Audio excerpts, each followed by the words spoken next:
What's up, friends? My name's Aaron Ciotti. Everybody calls me Ciotti. I see the mic peaking. New mic, so I'm keeping a close eye on it. I'm feeling a little bit better, but I'm still definitely sick, so I'm going to apologize right off the bat for sniffling, snortling, coughing, and just general sick guy on YouTube behavior. So bear with me. I don't know. I actually got a lot of sleep last night, and for a change. And I am feeling noticeably better today than yesterday, but yeah, I'm still sick. So yeah, just bear with me if you don't mind. Yesterday was the release of a new product that's pretty interesting, actually. NBD Hummingbird V3 at $89.99. The fact that a U.S. reseller, manufacturer, whatever you want to call NBD is putting out a TinyWhoop for $90 is pretty absurd. I've always been blown away by the Mobulas being $100, but you can just kind of like, hey, it's from China. Of course, it's only $100. The fact that NBD is doing something for less than that is crazy. So this is pretty slick really interesting way to kind of get somebody into the hobby. I've always said that TinyWhoops are one of, if not the best way of getting somebody into the hobby. I don't think there's a one-size-fits-all solution. I think really the best way to get somebody into the hobby is to talk to them for a minute and say, like, hey, where would you fly? Like, you want to fly at home, in the house? TinyWhoop. Do you have a massive field right next to wherever you live that nobody is ever in? Maybe a 5-inch rig. Do you have a smaller spot, that you can safely fly, that you want to fly? Maybe a 3-inch or a 2.5-inch or a 4-inch rig.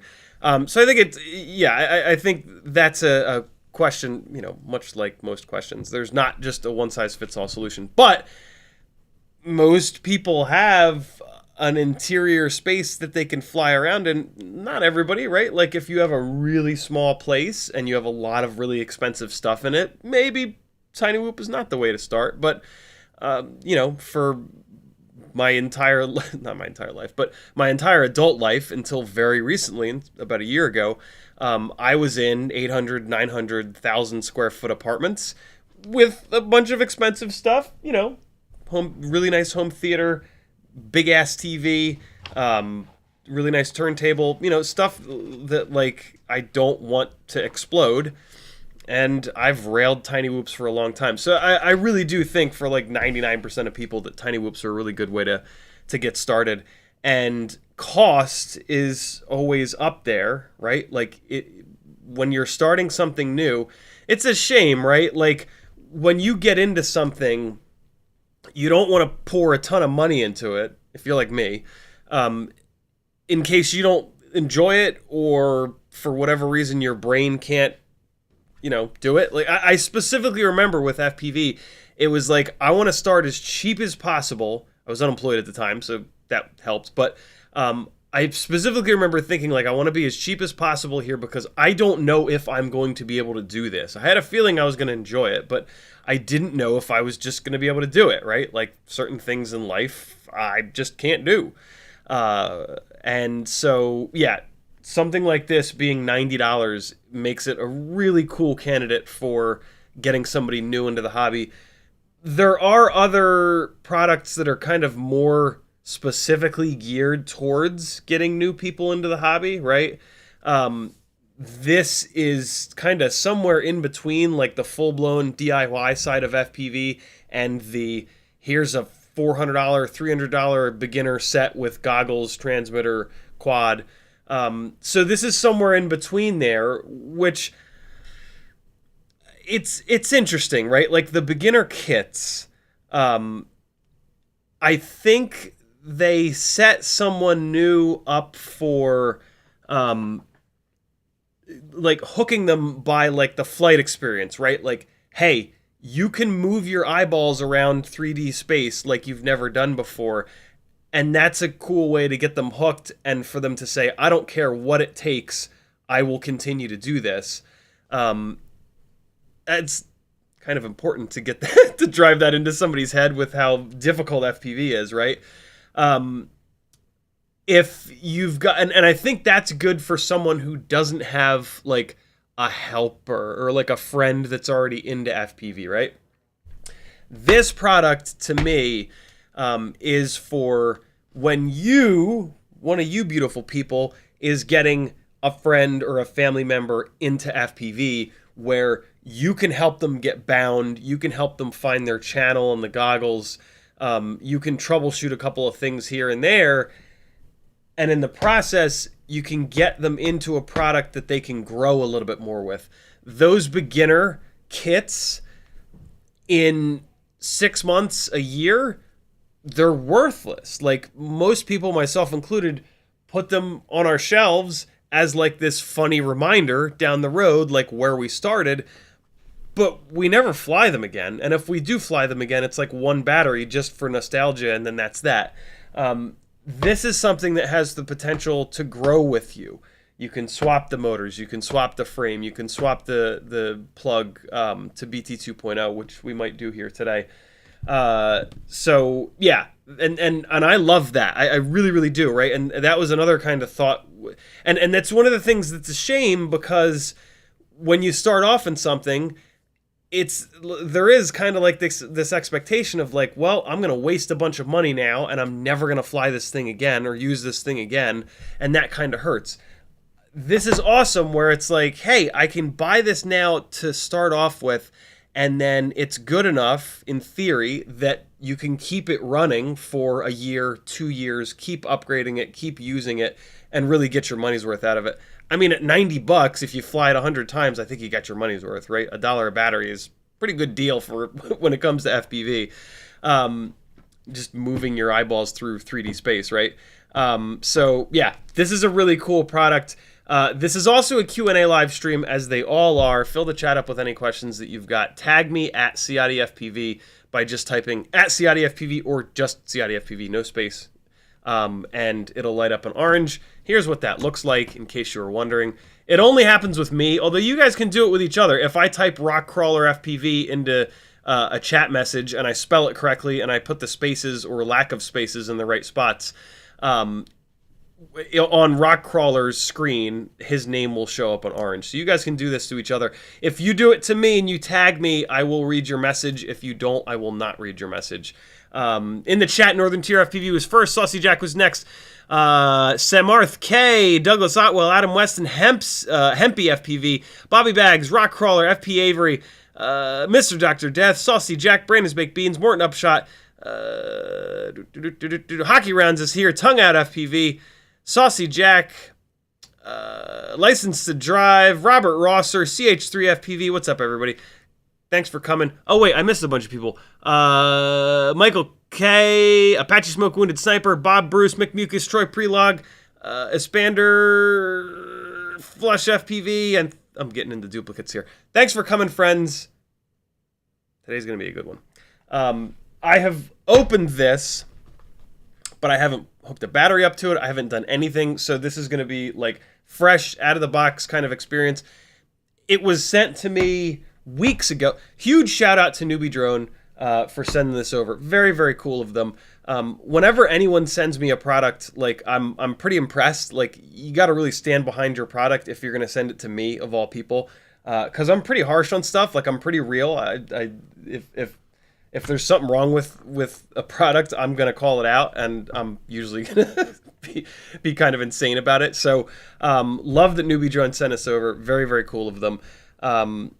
Yeah, I'm looking forward to checking it out. The Hummingbirds in the past I have flown, and they have not been quite as good as the Acrobees. Go figure. They're a lot less expensive. But I've been kind of impressed with them in the past for how good they've been for the price point. They've got really stiff competition with the Mobula 6. And so it's really tough, right? For not too much extra money, you can get a Mobula 6, which at the moment is kind of my favorite starting point for just the ultimate indoor TinyWhoop. So yeah, stiff competition, but it's a totally different buying experience, right? Like with the Mobula, you're going to be dealing with the reseller that you bought it from, for any kind of customer service or anything like that. And that's very different than something like this, where you can buy it from Newbie Drone and contact Newbie Drone with any questions that you've got or problems that you have with it. So completely different customer service experience.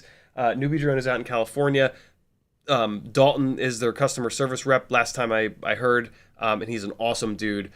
He's not going to get back to you in 10 minutes. That's kind of unrealistic. You know, we get used to that from Facebook groups and whatnot. But hey, you know, this is a business with hours that they work, right? Think of it like dealing with Target or Best Buy, right? Rather than a Facebook group. And just be realistic. But yeah, they'll get back to you, and they're stateside and all as well. They sent me a really cool little spec sheet-ish kind of thing. $89.99. It's impossible to beat this price. 10 random color combos. We're going to rip through their website for the product as well, but this is a really cool little sheet that they send me. 10 random color combos. I actually really like this. Some of you are not going to like this, for the record. I know it for a fact, but I think this is hysterical. 10 random color combos. I love this. We want to add some good chaos to life. Life is like a box of chocolate. You never know what you're going to get.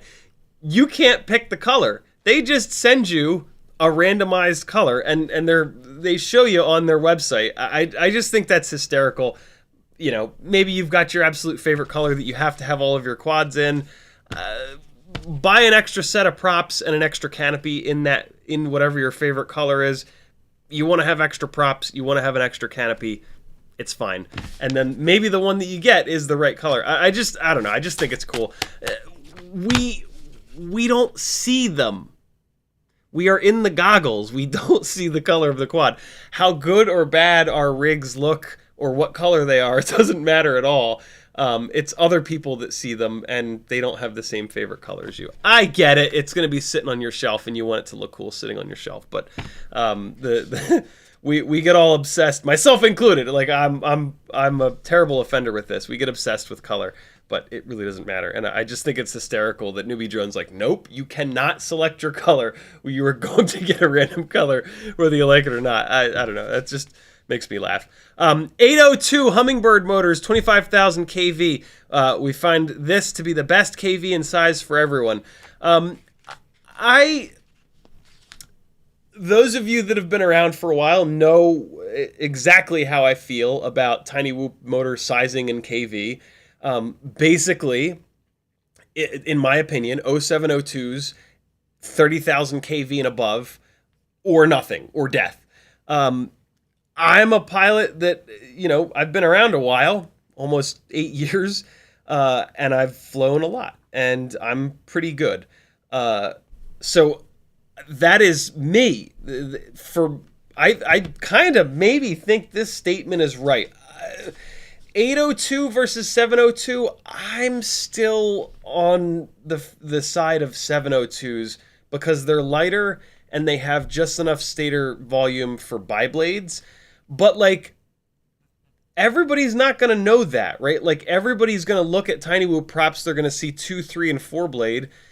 And I think a lot of people are going to be like, oh, I want 4 blade. I want more, right? More is always better. And a 702 on 4 blades, on quad blades, kind of sucks.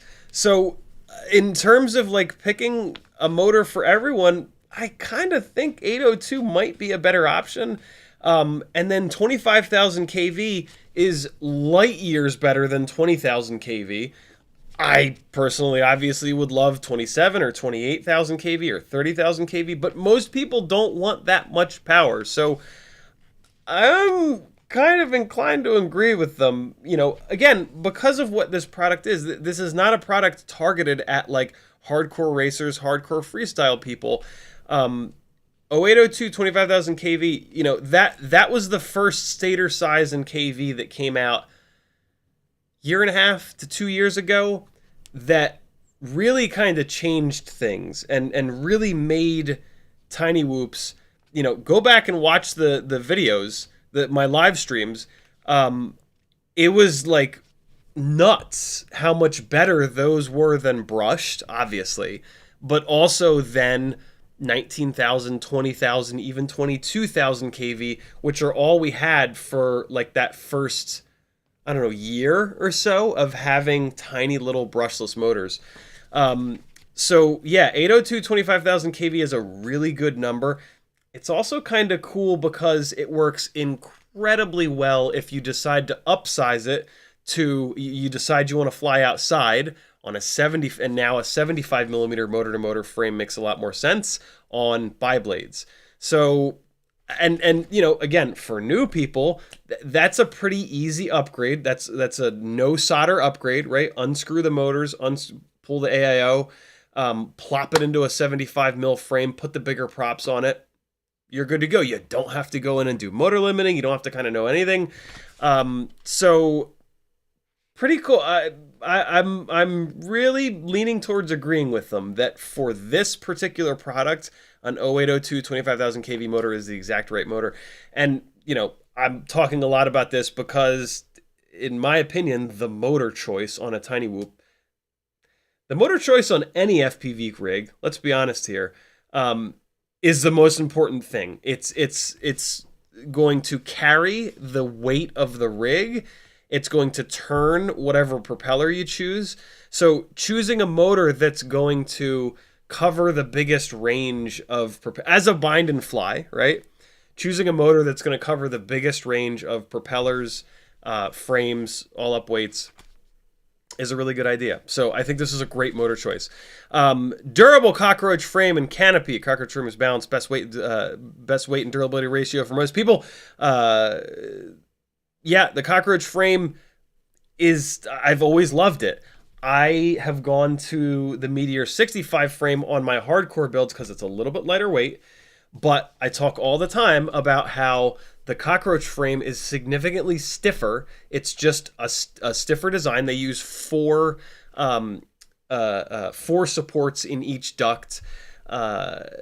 It doesn't crash quite as good because it's stiffer. When you're on the really high impact crashes, right? And now that's a little different. A new person is not going to be crashing in the way that I'm going to be crashing. They're going to be going slower. So the cockroach frame is really, really good. I've always said that it's my second favorite frame, and I think it's a really good option for a bind and fly like this, especially when it's kind of targeted towards newer folks. And there's also a lifetime warranty on the cockroach frames, which is kind of amazing because if nothing else, that's going to make you not care about crashing, right? Yes, it's only a $3 or $4 frame, so just buy another one so that you can, at least have another one on hand so that if you break it, you can swap it over and you don't have any downtime. But for a couple extra dollars, you can then contact Newbie Drone and say, hey, I broke one of your cockroach frames. And they say, great, send a picture or whatever it is, and we'll send you another one. And if that can get you to not care about crashing, that's huge. Pre-installed tune. True bind and fly should fly very well out the box. We use external black box to fine-tune each bind and fly drone. We'll take a look at the tune, see how it flies in a little bit. ASI 3-blade propellers. You guys know how I feel about those. The performance is great. I love how lightweight they are. I do not find them to be durable enough for the Meteor 65 frame, which is very gummy. On the cockroach frame, they're much more realistic.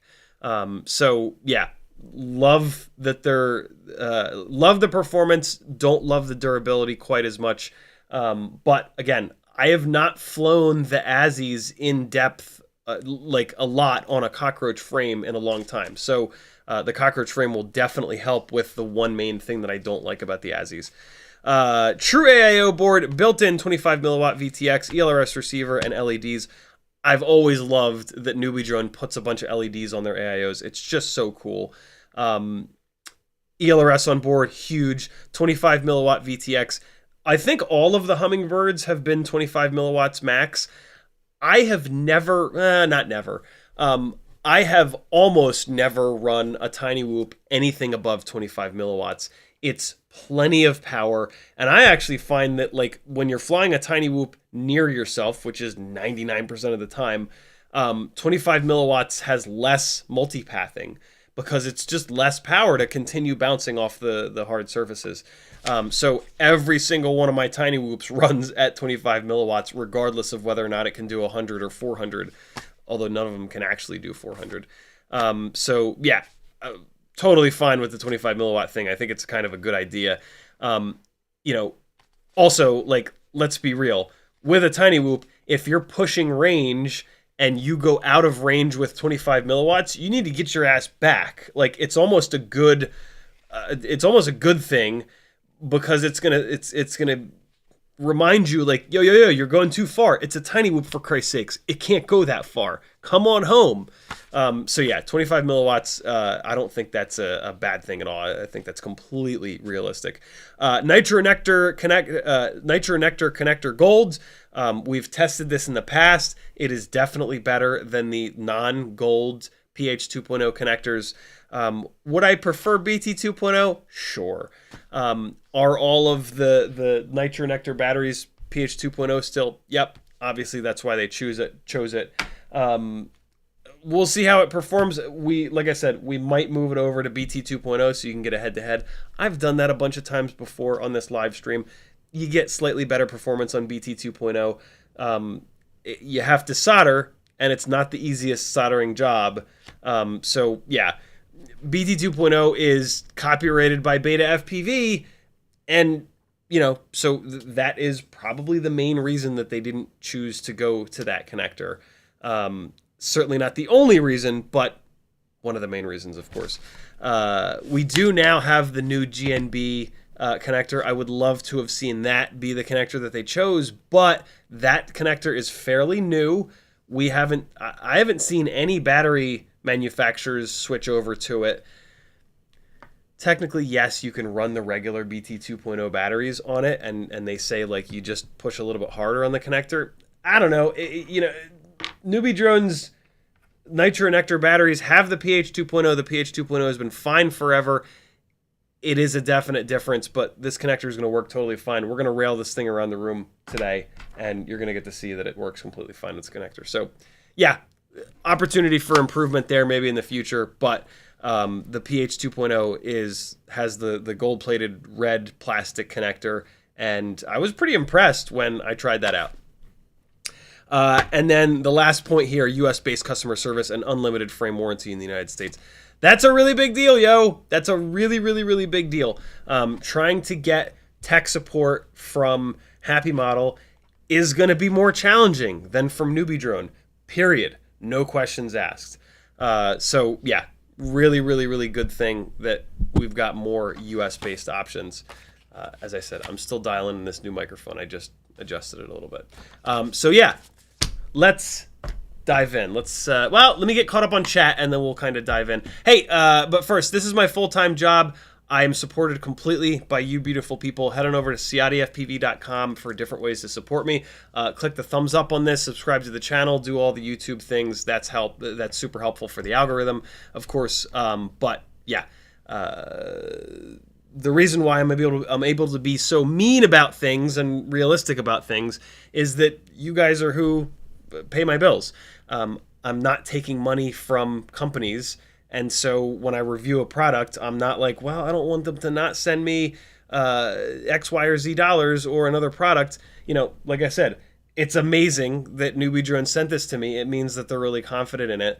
There are no strings attached. Like, they know damn well that if I hate this thing, 10 minutes from now, I'm going to be screaming and yelling about it. So whenever somebody sends me something, it means they're super confident. And I everybody knows that.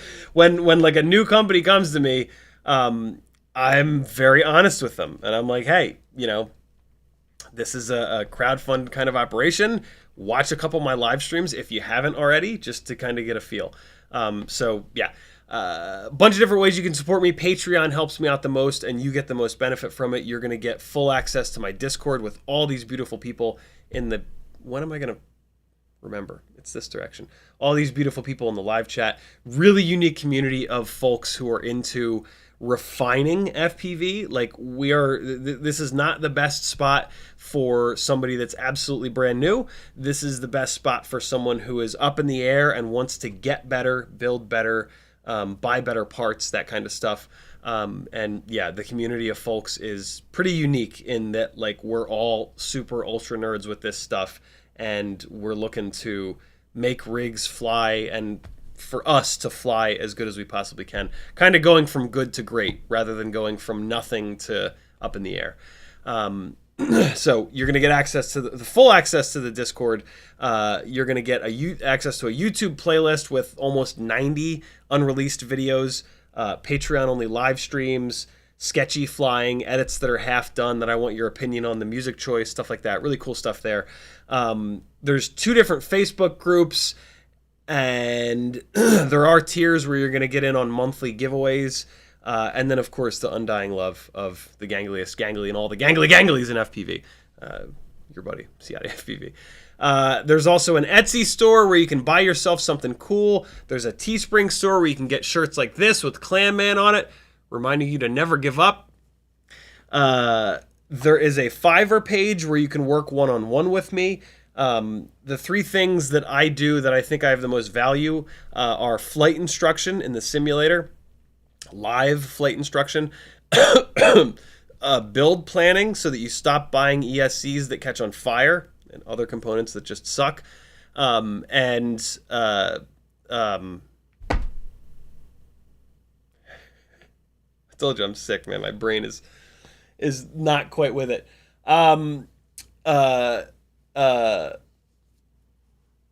There's a third thing. I can help you out, I promise.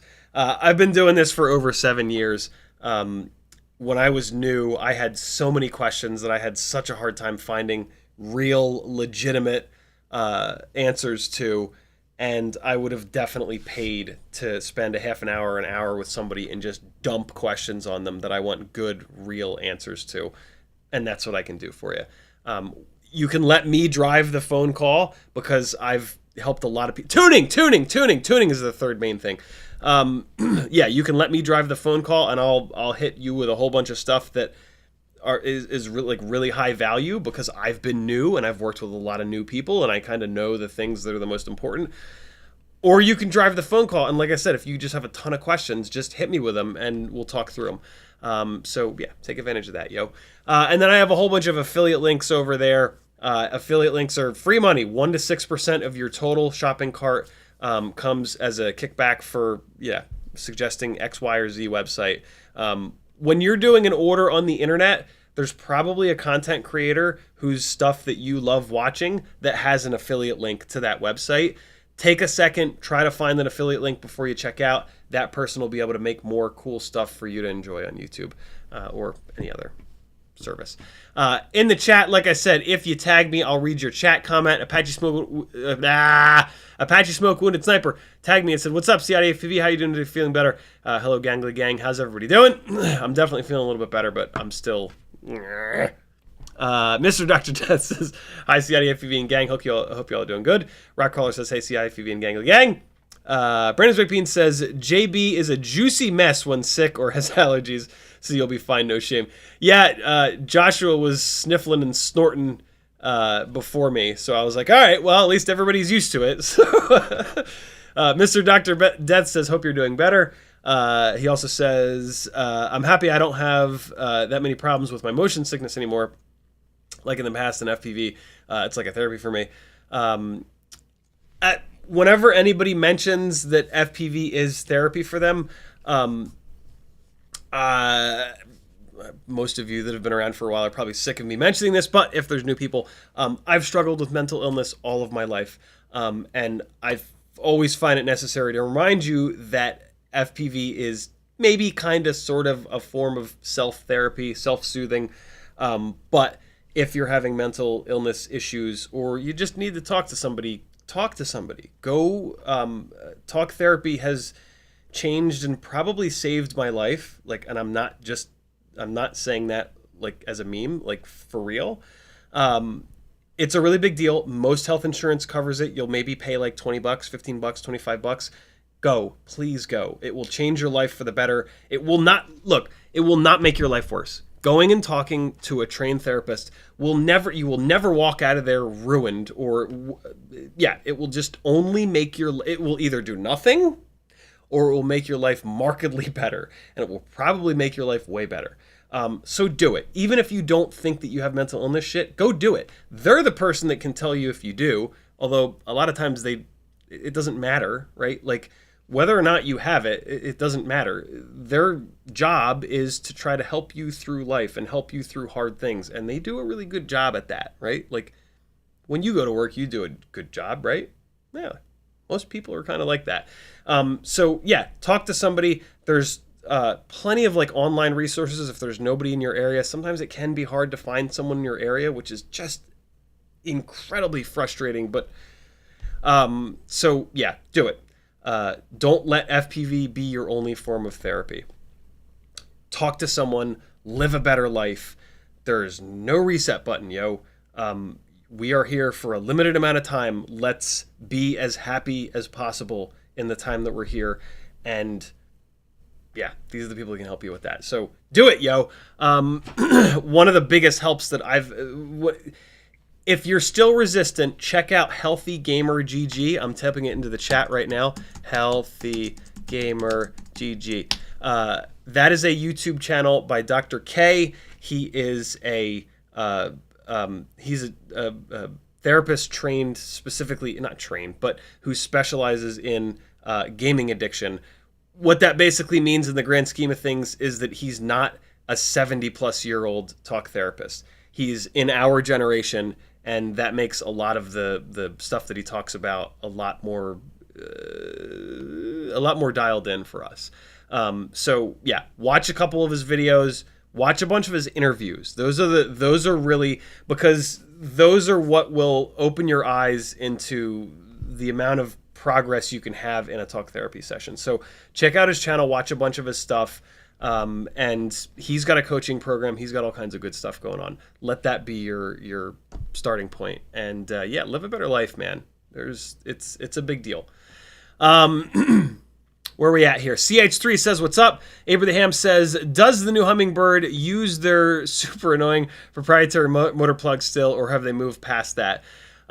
They do still use their JST 1.25 smaller plugs, which are proprietary. They're not using those plugs to be proprietary or to be annoying, I promise you. They are using those plugs because they are smaller. I talked to them about this way back when they first switched to those plugs. And it was a choice that they had to make because they put more stuff onto their boards than everyone else. So yes, it annoys me.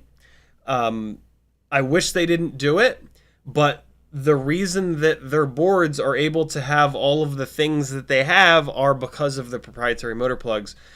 And I mean, they're not specifically proprietary, right? They're just a different motor plug. They're JST 1.25 instead of JST 1.0.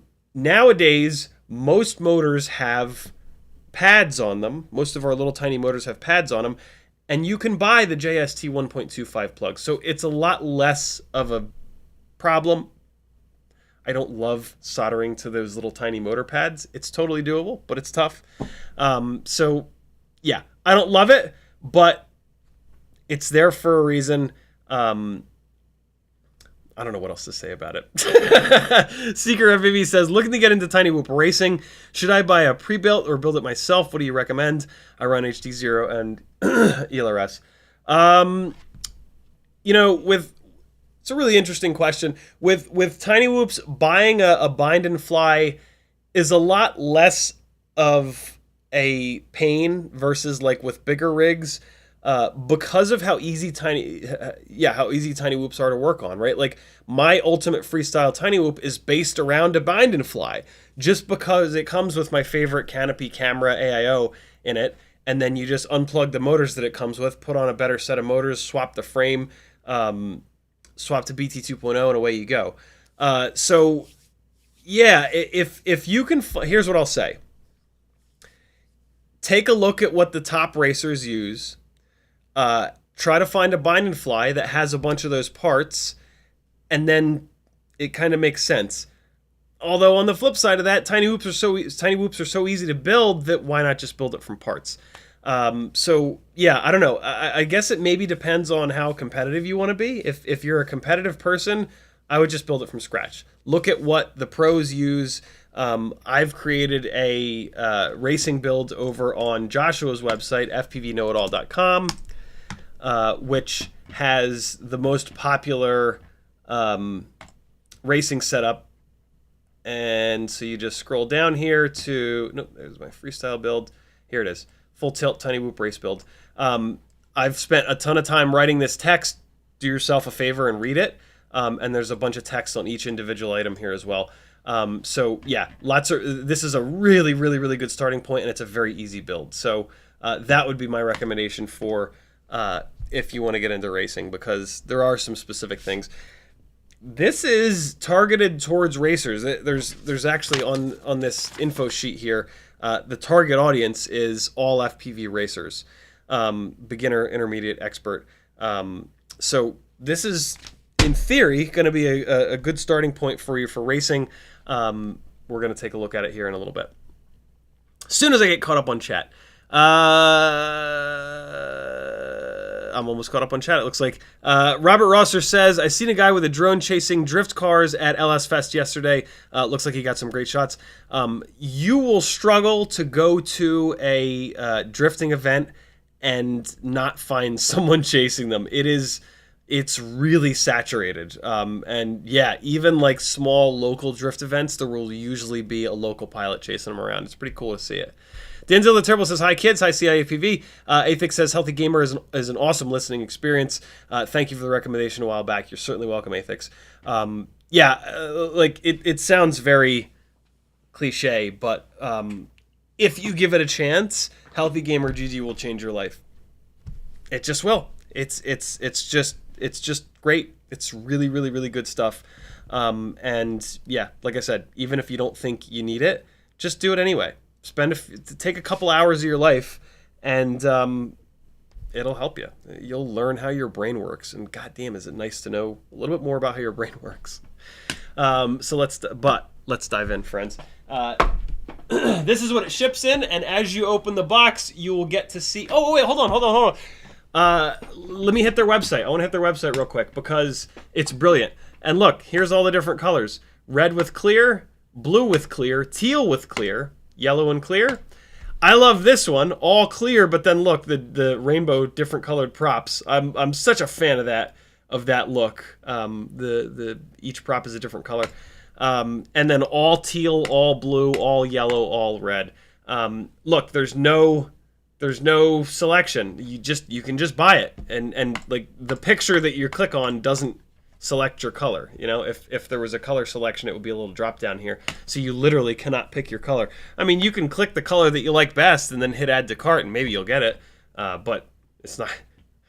They're still going to ship you a random one.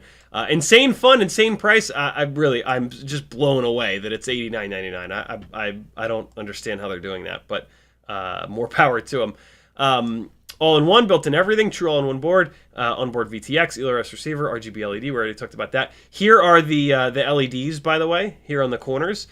It is a board that is not full-sized, so you should be able to put this into a Meteor 65 Pro frame with the bigger propellers. I guess there's a chance that this part of the frame here might not clear, but I'm pretty sure that it will clear. I don't like that frame and those bigger propellers anyway, so I don't recommend you do it. But if you're obsessed with changing things, like most of us are, that's an option there for you. What else do we have here? Super balance, extra weight shaving, faster than ever. We'll put it on the scale in a little bit, see what it weighs. 10 random colors. Life is like the box of chocolates. You never know what you're going to get. I just think that's absolutely hysterical. Solid gold pH 2.0 connector. Love it. And it's solid pin too. I forgot to mention that before. It's not a rolled pin connector. So it's solid pin, which is much better than rolled, and it's gold plated, which seems to help a little bit. Specific Hummingbird branded motors, which is pretty slick. 0802 25,000s with the 3-blade ASI. Lifetime warranty on the frame. You break it, we replace it. USA only. Open, bind, fly. We're going to see. Oh, look at that. It's on Blue Jay. Very cool. Like that. We'll check what version of Blue Jay it's on. Hummingbird V2 versus V3 comparison. Very cool. So on the previous Hummingbirds, so that's why they're making a big deal out of it being an all-in-one flight controller, is that previous Hummingbirds, the camera had the VTX attached to it, old school style. And now this new one, it's on board, which is really, really cool. So yeah, built-in 25 milliwatt VTX. Used to come on BLHES, now it comes on Blue Jay. It tells us right here, Blue Jay 0.2, 48K, OH05 is the FET. Or no, it's not the FET. I guess that's the ESC CPU. Nectar connector versus the Nectar connector gold. So you're going from rolled pin to solid pin gold. Hey, there we go with the weight. 24. Old one was 24.3. New one is. That's a big. Why is there such a big discrepancy? All right, hold on. We're gonna look at the weight right now because that's 1.2 gram range there. That's interesting. We are looking at, on my scale at least, 21.9 grams. So wow, on my scale it's lighter than what they're advertising. 21.9 is damn good. That's, how is it only 21.9? Because the AIO is cut down. Usually when I weigh a rig that's got 802 motors, it'll be like 22, a lot of times even 23 grands. 21.9, that's pretty light. Nothing wrong with that. Let me seal it back up so I can give you guys in a minute the unboxing experience. Unfortunately, there's no clear plastic that we can peel off while we moan like an idiot. And then the price, man, the old one was $109, the new one is $89. F411 flight, yeah, CPU. I think we talked about most of this other stuff. Newbie drone specific OSD. We knew it was going to have that. 1S, 2 UARTs. That's great. Oh, there's 2 different materials for the frame, PP and PC. PC is polycarbonate. What's PP? Polypropylene? I just want to say PP as much as I can. Welcome to the CiottiFPV show. So I assume that this one has a PP frame because it's closer to this 22.1 mark. So we're gonna get to see what the PP frame's all about. I got to say PP 3 more times just now. We've got a couple of reviews out already for it. I would recommend watching Nick Burns's. And yeah, very cool. All right, now we can dive in. Oh, come on, Logitech, be cool. Be focusy. Oh, I'm having to restart. G-Hub is what they call it. Logitech. Nightmare.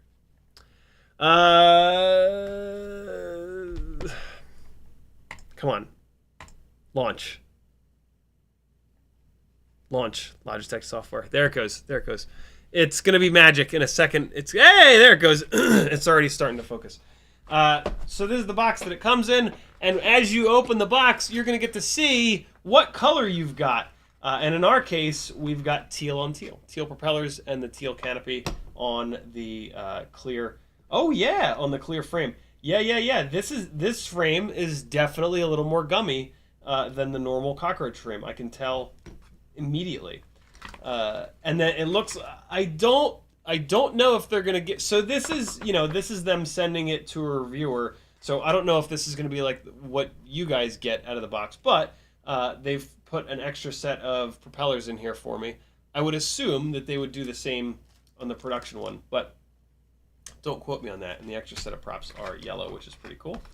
So yeah, a little box action. Get that out of the way here. Get these propellers out. One of the things that I will say right off the bat, and this is common, is that the propellers are sitting up a little bit too far on the propeller shaft. So one of the first things that you should do, in my opinion, is take these props. Be careful with the ASI props. They're very lightweight, so it's very easy to bend the blades. So take the prop from the middle. Do exactly like I'm doing here, actually. Pinch the motor bell from the bottom. Be careful of the motor wire. So the motor wire goes out this opening here. So don't put your finger in that opening. Pick 2 other openings. Pinch the motor. Take the prop from the middle, from the hub, and try to rotate it and push it down farther on the hub. You might need to get your little finger on one of the blades here and push it all the way down on the hub. This is going to prevent you from bending the motor shaft. And so just really quickly go around and do that on all 4 of the propellers. I wish that the ASI props didn't fit quite so tightly on these motor shafts. Personally, what I do is I drill them out. I have a 0.99 millimeter drill bit that I got from Amazon. And I drill all of my propellers out, because if a propeller fits too tight on a motor shaft, when you try to remove that prop, you will bend the motor shaft and ruin the motor. So I prefer to drill them out a little bit, but these are actually not fighting me as bad. So I think we're kind of okay here. Make sure that you rotate it like you see me doing here. That if you just try to push it down really hard, What you can do is push the motor shaft out of the motor bell. You know, these I have no experience with these motors. Usually that happens on. Actually, you know what? These motors have a raised lip on the motor bell, so that will not happen. But still, twist the propeller on the motor shaft whenever you're doing it. It helps out. So yeah, that should be the first thing that you do there. Is, in my opinion, is push the props back down on the motor shafts, and it took 3 seconds. Let me see if I do have another cockroach frame floating around here. It's one of the purple ones from the Acrobee. So let me give you a little squish test between these two. What is that, the C920? Yeah, it's the C920. And okay, thank you, Logitech. So here's a little squish test. This is extremely unscientific, but I'm going to try to squish these with the same amount of force. I can feel that this one is a little bit more squishy, but not much. It's not bad at all. The design of the new frame looks to be identical as the previous cockroach frame. They ship it with these really cool little foam pads on the bottom, which I absolutely love. To not like scratch your things when you land on them. Yeah, it feels a little more squishy, but not that bad. Not that bad. The extra squishiness of this frame is going to help it last longer. The more stiff cockroach frame, it tends to develop these little cracks. I don't think you guys are going to be able to see it, but you'll be able to see it on here. See it? See those little cracks there? Those are like internal cracks in a weird way. Like they don't go all the way through. They don't affect anything. But eventually, these stiffer frames will crack. I mean, that's just the way materials work, yo. Like if you have something that's stiffer, it will crack before something that's more floppy. There are different, sort of properties and that's just sort of the way that it is. So this is kind of cool that this frame is going to give a little bit more. It should make it last a little bit longer. It will make it a little bit harder on the ASI props though. So we'll see how it is. We're going to crash this thing for sure today, and we'll see how it does. I like to. So they've got this battery wire going up from the AIO. I prefer to send it downwards. But then when you send it downwards, you got to kind of pay a little bit of attention to it to make sure it runs next to the USB. So I understand why they send it upwards like this. I like to kind of just do one of these to shorten the wire up and just keep it out of the props. So there's a quick thing that you can do to make yourself feel like you've modified it right out of the box. Solder joints look totally fine on the battery lead. Looks like it's the standard Newbie Drone BI camera, which is great. Camera is on a plug, which is really nice. It looks like the plug is up front on the board here. They've got this really cool little rubber grommet to hold the VTX antenna, the video antenna here, which is kind of slick. If you want to save a little bit of weight, rubber tends to be pretty heavy.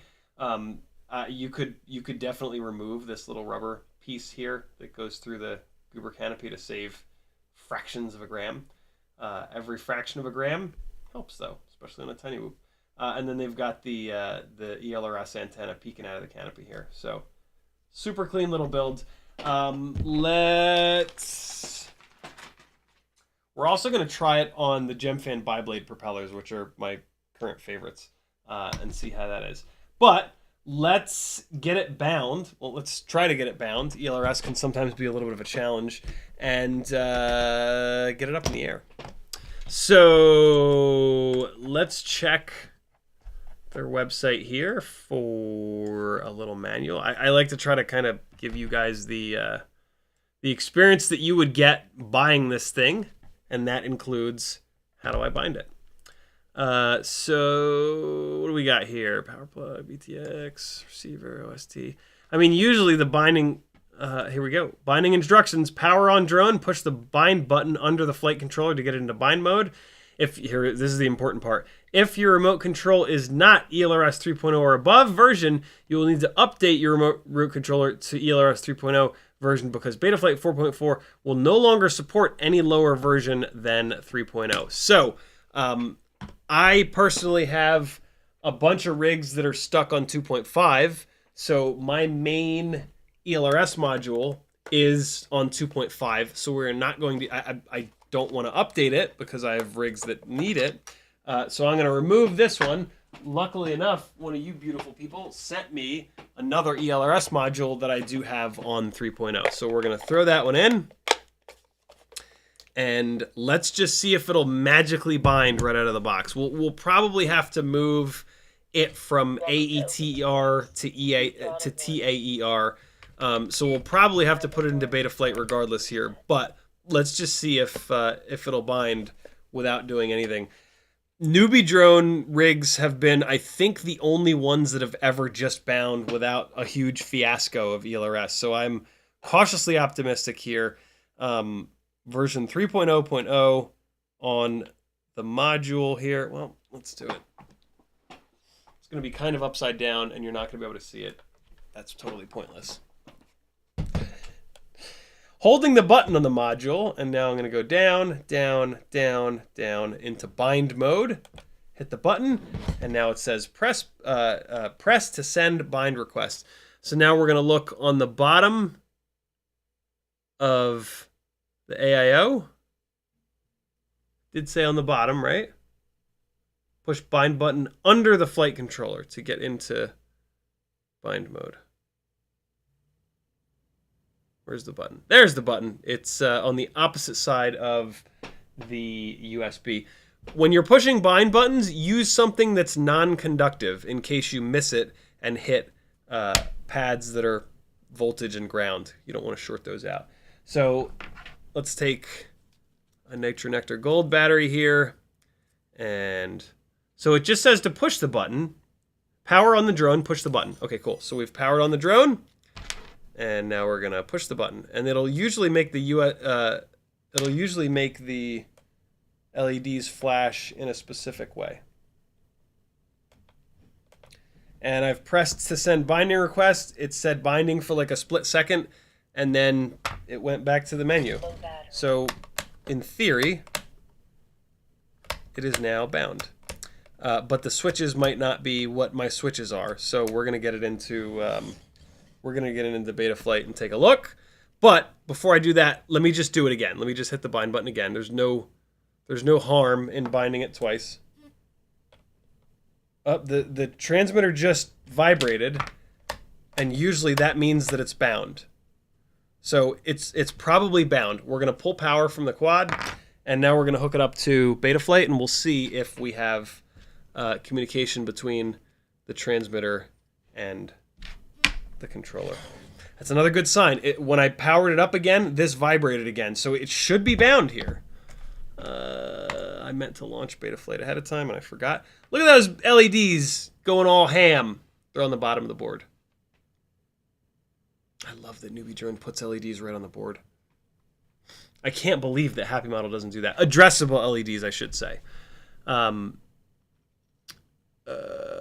Athix says, if the OSD/video is solid compared to the last product, this could be a wonderful flight controller for a lot of builds, besides the custom hex files needed. My assumption is that the video and OSD is going to be the same as all Newbie Drone rigs. The Acro-B did struggle with some flashing in the OSD if you change the OSD from the defaults. Accelerometer is not calibrated, so let's put the rig as flat as we can on the desk here, and we'll hit close, and we'll hit calibrate accelerometer. Give it a second, and now our accelerometer is calibrated. So the first thing we're going to do is see if we've got communication, and we do indeed. So massive, massive, massive thumbs up on the binding process. Those of you that have been around will know exactly how I feel about Express LRS. I absolutely love it once it's bound, but holy crap, is it a pain to get bound sometimes. I don't know what Newbie Drone is doing, but I think this is now 2 rigs in a row that I went on their website, I read their instructions on how to get it into bind mode, I did what their instructions said, I hit the bound button, and it bound. So, like, if nothing else, they get a massive thumbs up that the rig bound on the first try. I don't understand why it's such a thing, but ooh, it is a thing. It is a thing. Something interesting going on with yaw. Yaw is not quite centering. My trims my trims are not off. Maybe my trims are off. Let me see. No, I don't think my trims are off. Which one? Ooh, my trims are off. What the hell? Wait, no. Which one's? No. Trims are not off. It is off a little bit. That's weird. There we go. Springs might be wearing out on my throttle gimbal. Here we go. We are in Betaflight. This is what it looks like when you have an actual connection. It looks like it's SPI-RX, Express LRS, that's all normal. So the first thing that I need to do, because I just used a different channel map on my stuff, some of you are like this as well, is I have to change it from AETR to TAER. Most people are on AETR, so most people will not need to do that. Stick low threshold, let's check if we can lower that down for a little bit more resolution. We'll put both sticks in the bottom left corner, and then we're gonna look here at these values to make sure that all these values are less than 1,000, and they are indeed. So we can move our stick low threshold down to 1,000, and then we're gonna do the opposite. We're gonna put the sticks in the top right corner, and we're gonna make sure all these values are above 2,000. It's hard to do this one-handed, but I'm just gonna show you. Now all those values are above 2,000, so I can move my stick high from 1,900 to 2,000. This is a pretty subtle thing. You don't really need to do that, but this is me squeezing every last molecule of performance out of this thing. RC deadband, I always like to add in a little bit of deadband. You can actually see that the model is moving a little bit. I've got a little bit of jitter on my on my transmitter. This is what happens when you use your transmitter a lot. The gimbals start to wear a little bit. So a little bit of RC deadband will help this on out. I like to do a value of 4. RC deadband of 4, and then yaw deadband of 4, and then save it, and that will clean that up. Although my yaw is what's... Oh, yeah, you can... So this is yaw here, and a second ago it was sitting at 1507, and that's outside of the deadband that we just added. I took my yaw stick, and I just did one of these, and now it's centering properly. So yeah, this is just my transmitter being beaten to death because I use it a lot, and the throttle stick gets specifically banged around a lot because I stab the throttle very, very quickly. And I'm also, a lot of times I'll stab and push over into the yaw, and that's the direction that it was off a little bit. So this is just, my gimbals are old and worn. These gimbals are 4 years old, and they've gotten a ton of use. So to be expected. We're now good to go in there. So we are hooked up, we are linked up, but the channels that I use for arming and modes and stuff like that might not be identical to the way that they ship it. So let's take a look at that real quick. That is in the modes tab here. So we're pretty good though. They've got arming set. Arming is disabled because it knows that it's plugged into the computer. They do have angle mode on aux 2, and they have it in the same spot where I would have it.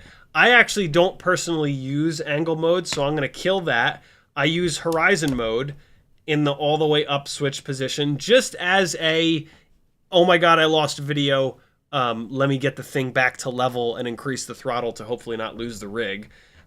So horizon mode on aux 2 in the middle here is the way I have it, the way I personally set it up. LED low, I do like to use this, so we're going to add range, we're going to put it on aux 2, and we're going to put it in the all the way down stick position. This is just a personal thing. This will turn off the LEDs in case I want to fly it around stealthily. I have a more complex OSD disable setup that I normally use, but just for simplicity's sake, I'm also going to put that aux 2 downward switch position into OSD disable so that I can fly around. If I want to record DVR through my TinyWhoop, I don't want the ugly OSD elements, so this is a very easy way to have a quick switch position so you can shut your OSD off, record your DVR, and then you can every once in a while kick it back on to see what your battery is at. This is the easy button for doing that. Doesn't have black box, so we can leave that off. Flip over after crash, one of the more important things to have set up, and weirdly they have it set up in the exact right switch position for me. I don't know if they stole my modes or something like that, but so far this thing is set up kind of perfectly for me. Launch control is kind of for fun. I like to put it on aux 2 in the middle switch position. It's kind of silly, but hey. And then where's the we don't have beeper. Do we not have bidirectional? Nope, bidirectional is on. Where's the so the beeper is probably not configured. Yep. It's not turned on in the configuration. That's fine. We're gonna change the craft name over to my name. FPV camera angle is set at 25 degrees. I don't like the FPV camera angle thing, so I'm going to zero that out. I don't know if it still acts this way, but having a value in here used to try and mix roll with yaw. I don't know if it still does that or not, but I don't know. Safest bet, in my opinion, is just to zero this out. And then they've got the arm angle turned off. By setting this at 180, this turns it off, which is really good. It's a TinyWhoop. It's not going to hurt anybody. So I love that they have that set there. Here is where you can turn on your beeper. Beeper is not that valuable on a TinyWhoop because the motors are so small that it's really quiet, but it can still help you find the quad at some point. You just turn those two switches on and then save and reboot. And now when you go into the modes tab, you've got the option for beeper, ESC beeper. You should. Where is it? There it is, beeper. So we're going to add link. We're going to... What? I'm sorry, not add link, add range. Sorry. You're going to add range, and then you're going to put it... Well, I mean, you put it on whatever you want, but I put it on aux 3 in the middle switch position. And now we've got an ESC beeper. And now we're going to save. Tell me that I hit save the last time I was in here. I did indeed. So that is how I personally set up my modes. The way that they had the modes set up out of the box was pretty straightforward, pretty kind of normal. So you might not need to change that. But hey, if you want to set your rigs up exactly like mine, that's how you do it.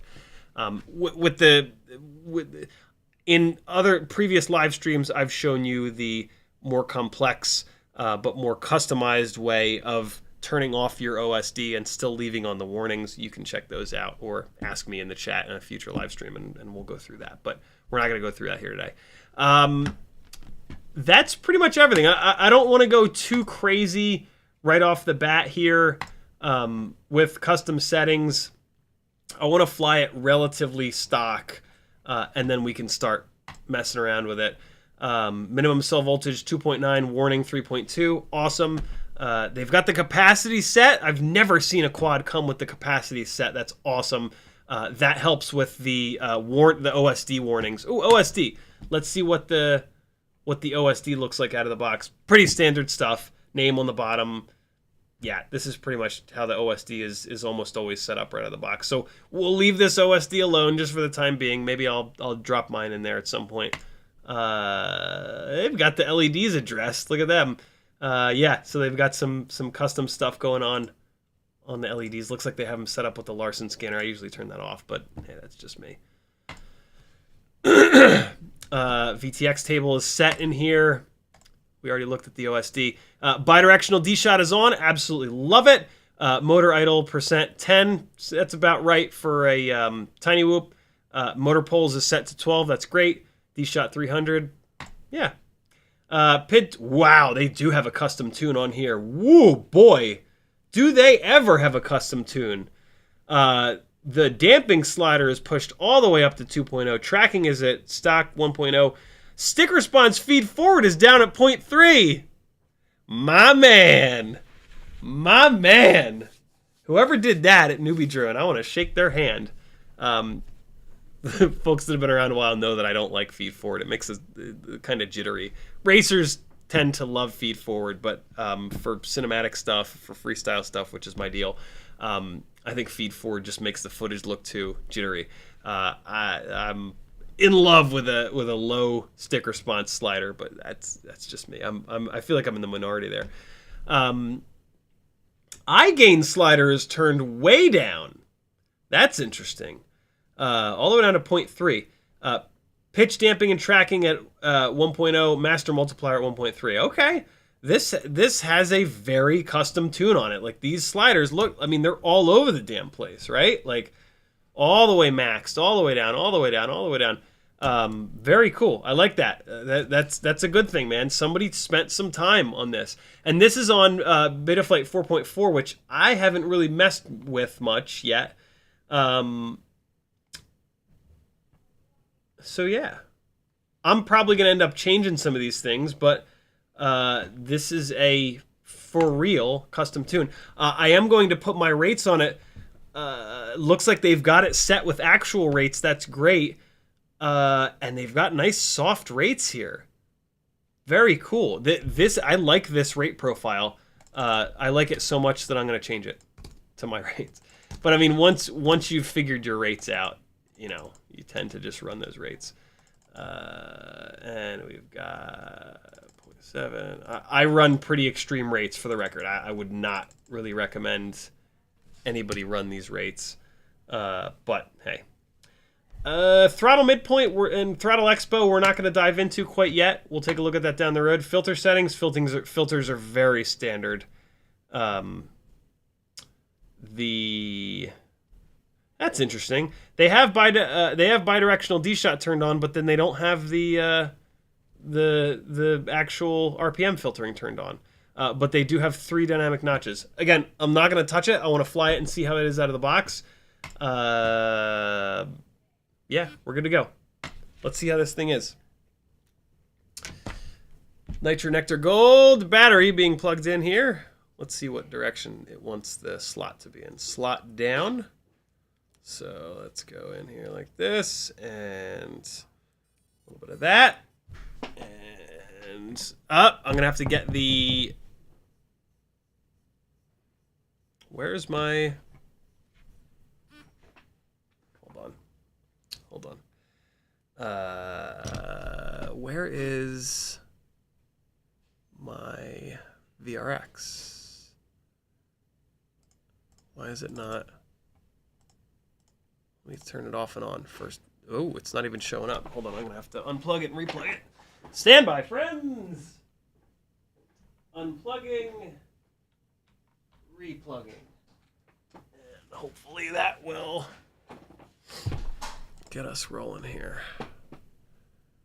USB 2.0 PC camera. Nope, that ain't it. Wait, no, that is it. Okay. So yeah, we're gonna have to get our channel set. I should have done that in Betaflight. Let me do that real quick. Plug it back in here. We'll go into the VTX table tab, and away we go. All right, so connect. And video transmitter. And so it looks like it ships on Fat Shark 5. That's interesting. I wonder why that's a specific channel. A lot of times they ship on just like A1. I run all of my rigs on Raceband 8 to get it as far away from routers as possible. I'm going to turn on low power disarm until first arm. And power's on 25, so we're good. Save it. And we're saved. Cool. So now this will power up on the right channel. All right, here we go. And slot down. And power. VRX. There it is. All right. So we're going to use the standard OSD for the time being, but I do have that switch set, so I can turn off the OSD. Goggle lenses are disgusting, but I'll be all right. I'll be all right. Cool. Let's see how the NBD drone Hummingbird V3 is.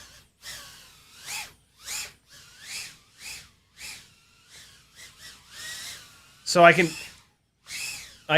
definitely tell that it. Oh, I forgot to set up the extra gates.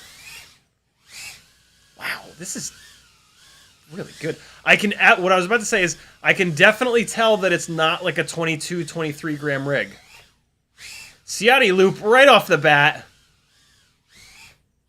Oh, that was I don't know what I was doing there. I decided not to do the move in the middle of doing the move. Let's pull the OSD down here. This thing flies really good. I mean, like, you know, my rigs are very, very dialed in and, like, you know, lots and lots and lots of development. What's happening with turtle mode? Turtle mode's not. What's happening here? Where you at, turtle mode? What? Did I not save?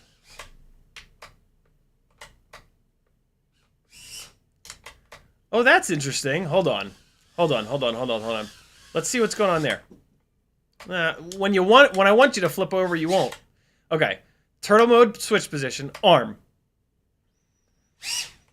Oh, I set turtle mode in the wrong thing, didn't I?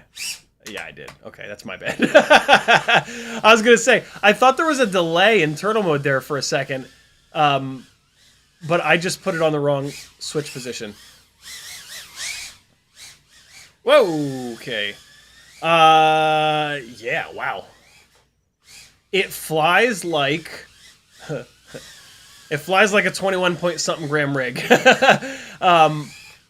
Oh, the big ass Ciotti loop through the dive tunnel.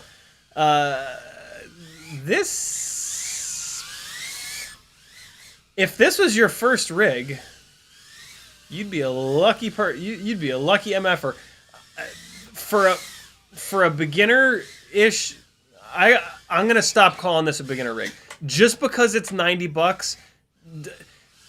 We tend to associate cheap rigs with beginner rigs, and that's not fair and it's not right. You know what I mean? So I need to stop calling this like a beginner rig because it's not just that. So we're starting to see low voltage warnings coming up. Wow, and it just dawned on me that this is... So I think the OSD... Yeah, so the OSD is doing that thing. It's doing that flickering thing. That the not flickering, but like it turns on and off sometimes. Which the Acrobees are currently suffering from. 2 minutes and 51 seconds. Max current 11.1 amps, but that's only... Come on, fat sharks.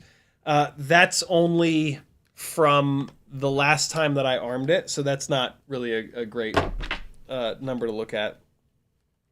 But good runtime, especially for PH 2.0. I see. This is the thing, man. Like this gold-plated PH 2.0, I really think that it works better. Solid pin and gold-plated. Like, you guys have seen me fly a lot.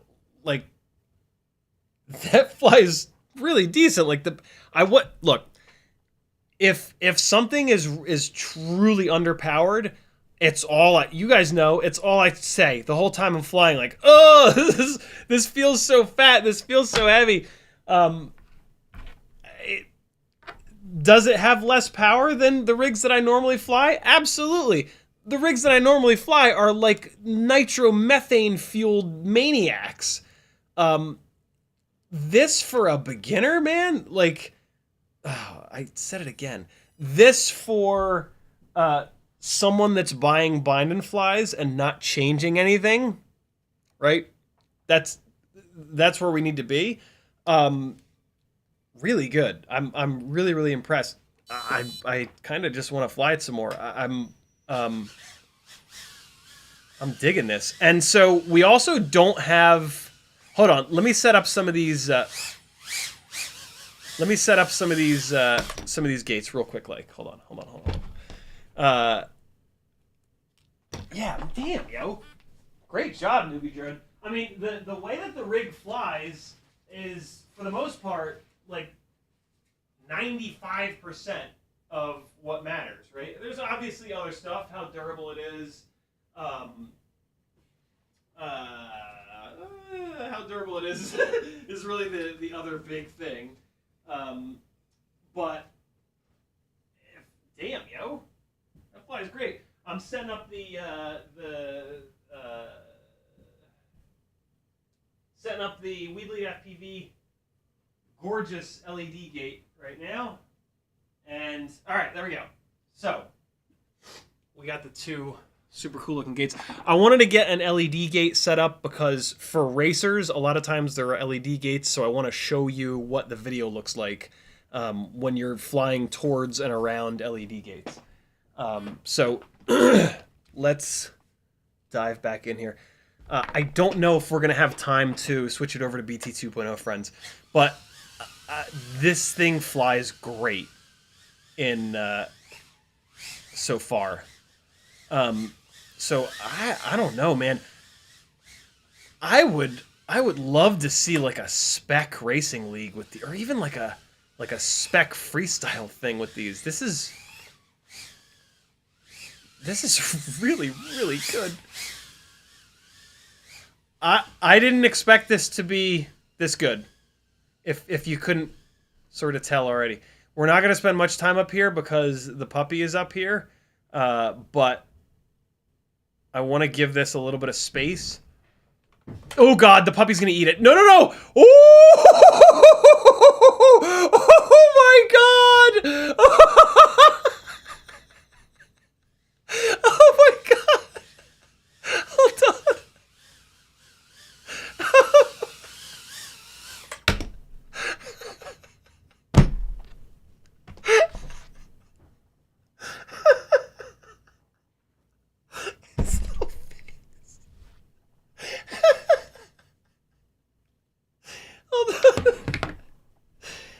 So there's a little bit of backstory. There's a little bit of backstory to that.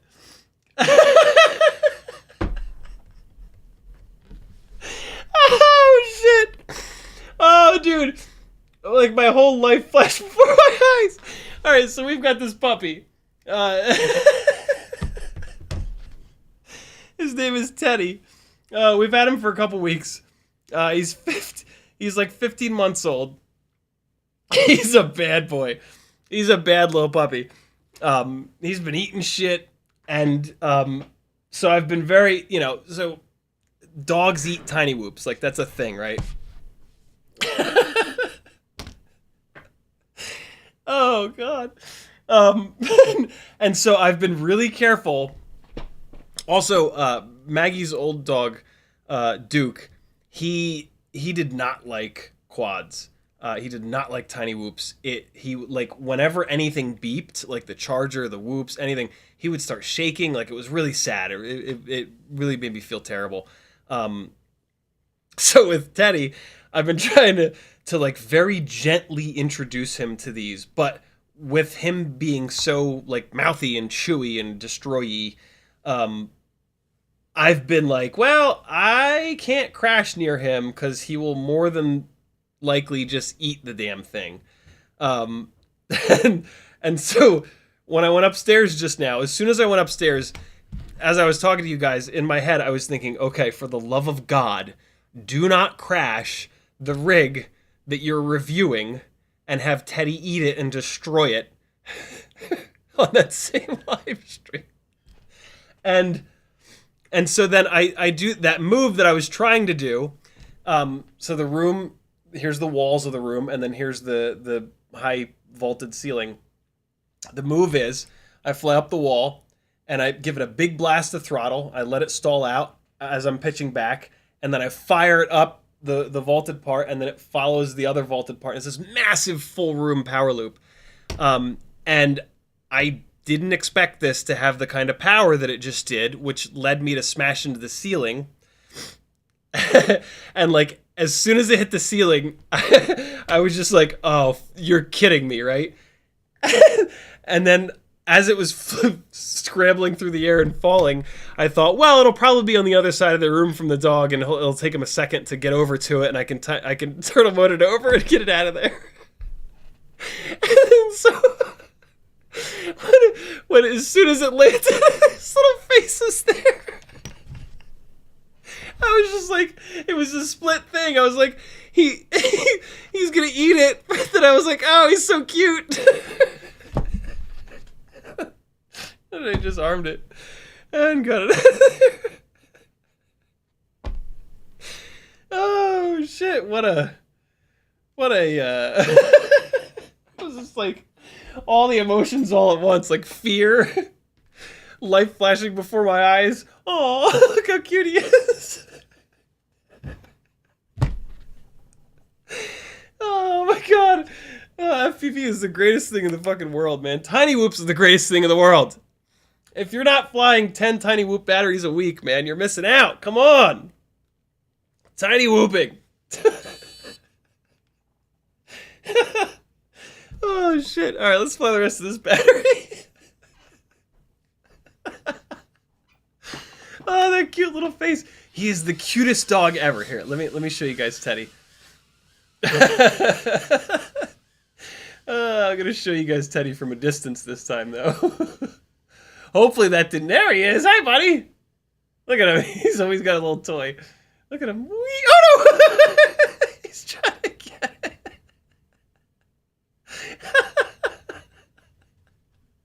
Oh, is he chasing it? Oh, God, no! Stop crashing, you idiot! Oh, God, he's obsessed with it now. Oh, shit, he's chasing it.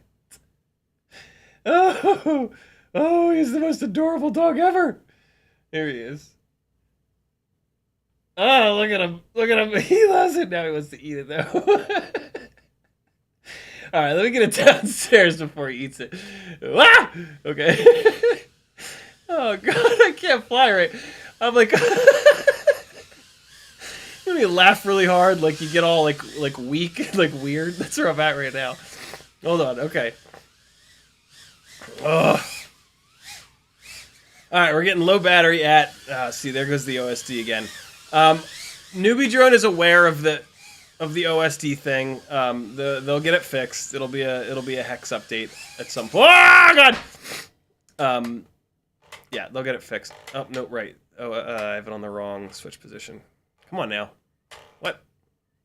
There we go. I gotta get that fixed. Let me do some really tight technical stuff here, like I always do in the drum set area. Okay, or not, or I'll just crash because I'm all giggly. Oh, come on now. Get out of there, get out of there. There we go. All right, here we go. Okay, relax. Let's change the battery. No, let's keep flying it. Whoa, no, let's change the battery. 4.17. No. Okay.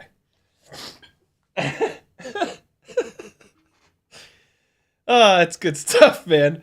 That is good stuff. Oh, boy. That's what it's all about right there, man. Anything that can, like, let's be honest. Anything in life that can make you, that can make you laugh like this, do whatever it takes to fill your life with that, in my opinion. So these have been, by the way, these have been Nitro Nectar Gold 300s that are fairly fresh. I do have two Nitro Nectar Gold 250s that we're going to fly. Let me give you an all-up weight. Just in time says Jaws theme music when Daddy's around. Yo, thank God he didn't just eat it. He was right there. If he wanted to, it would be over. He would have just annihilated it. All up weight with Nitro Nectar 300, which is the battery that you should probably be running on it, 30.2 grams. All up weight with the little 250s, which we're going to run in a minute, is pretty good, 28.9. Getting there. The SAG performance of fixed title. Thank you, Simon. Yeah, the SAG on the 300s is going to be significantly less than the 250s. All right, so that's something. A screw just fell out. Let's see. Did I break the frame, or did the screw just kind of vibrate out? You know, I did not check to make sure that the screws are all tight. The frame broke. All right, so let's talk about that. Okay, so we crashed it pretty good. That slam from the ceiling in the living room, that was a hard slam. I do not run the Goober canopies because of exactly what just happened here. Why is that so blurry? Logitech, are you not focusing again? Is this real life? Why was autofocus turned on? That shouldn't have been turned on. All right, so we are now going to pull this apart and talk about what's going on, because without this rear mount, the canopy can... Let me give you guys the close-up cam here. Without this rear screw, the canopy can now wobble around freely. See that? And so now what can happen, this is technically flyable now, but what can happen with this thing bouncing around, right, because these things are vibration machines, is that it can put like spikes into the gyro, which is not great. So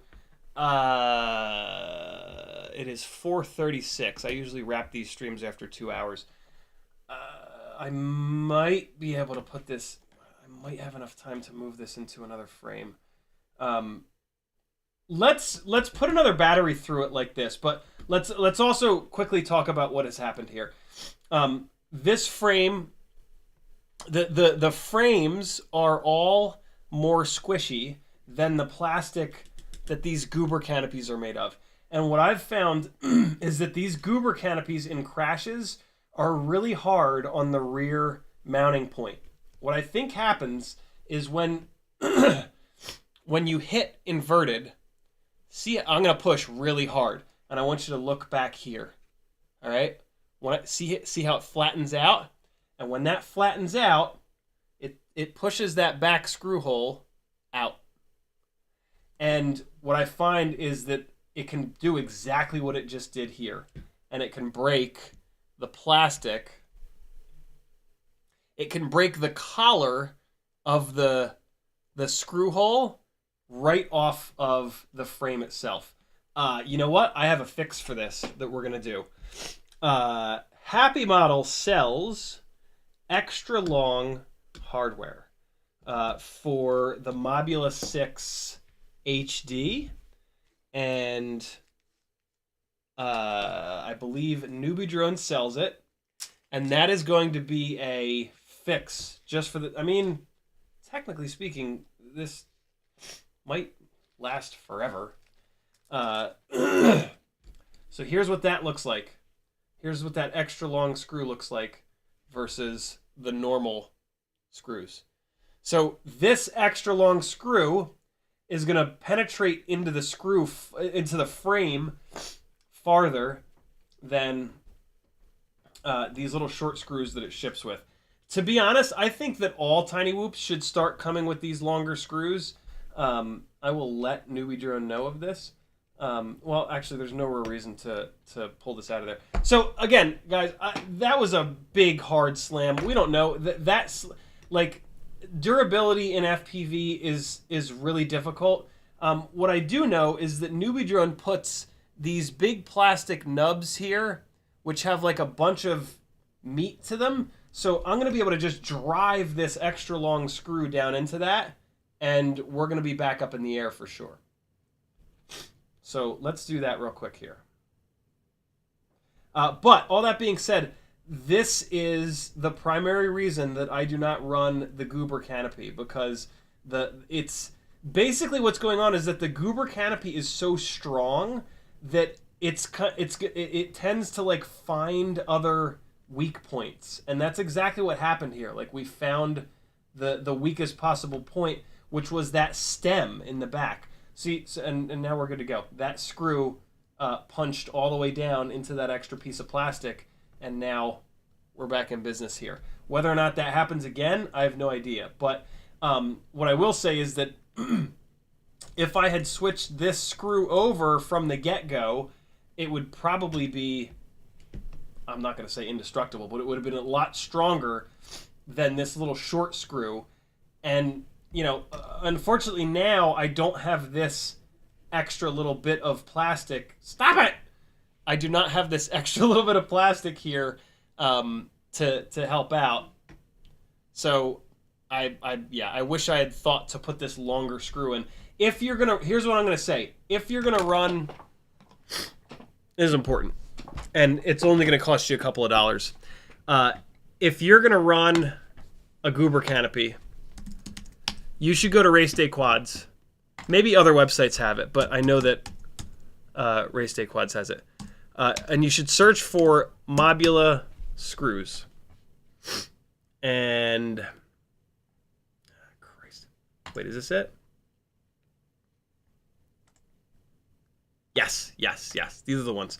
And you should buy this for $1.99. So if you're gonna run this rig or any of the other rigs, you should get these.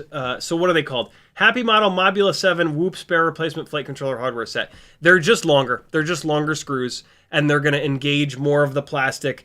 And what the big important thing that they do, so the TinyWhoop frames have a flat below the plastic posts that the screws mount into, right? There's a flat piece of plastic, and then the round cylinder bit that the screw comes down into is molded into that flat piece of plastic. These the short screws, the regular TinyWhoop screws, they thread in to just that cylinder part. They do not thread into the flat plastic on the bottom. So when it pulls really hard, or when it shifts like we just saw, it can just break that right off of there. Those longer screws drive all the way down through the cylinder into the flat plastic part. And so once it's through this flat plastic part, if it tries to push backwards, like I think what we just saw, it's going to be infinitely strong, right? It's not going to break that whole big flat plastic part out of there. The only thing it can maybe do is pull up and out. But in crashes, you don't really have a pulling force. There's really nothing that's going to pull up. So I'm pretty sure what we just saw here would have been completely prevented if I had thought about this and put one of these longer screws in to the rear mounting point. I talk about this with all my tiny lifters. I talk about this on the live streams quite a bit, but I don't know. Hey, it's good that we flew it stock. Maybe this will convince Newbie Drone to get a bunch of these longer screws and start putting them in the rear there. But yeah, this thing is now, even though it just failed, I bet you it's now, well, here, look. I'm pushing on this pretty hard. And yeah, this is fixed. I mean, I would love to have done this out of the... so there is so the rubber grommet is sized to fit on that piece of plastic. So there's a chance that now the rubber grommet is going to have a little bit more motion, but there's 3 more rubber grommets that are going to support the AIO. So it should be completely fine to now. So we've now got rubber grommet and then a gap and then the screw going through the middle, right? Where normally we want that piece of plastics for the rubber grommet to sit on. But yeah, now that I think through that, the front and left, right rubber grommets are still sitting on the plastic. Ooh, I'm fading. Hold on, let me blow my nose real quick. Sorry, guys. When I get all excited, I start screaming. Let me give you something to watch real quick. Come on. Come on.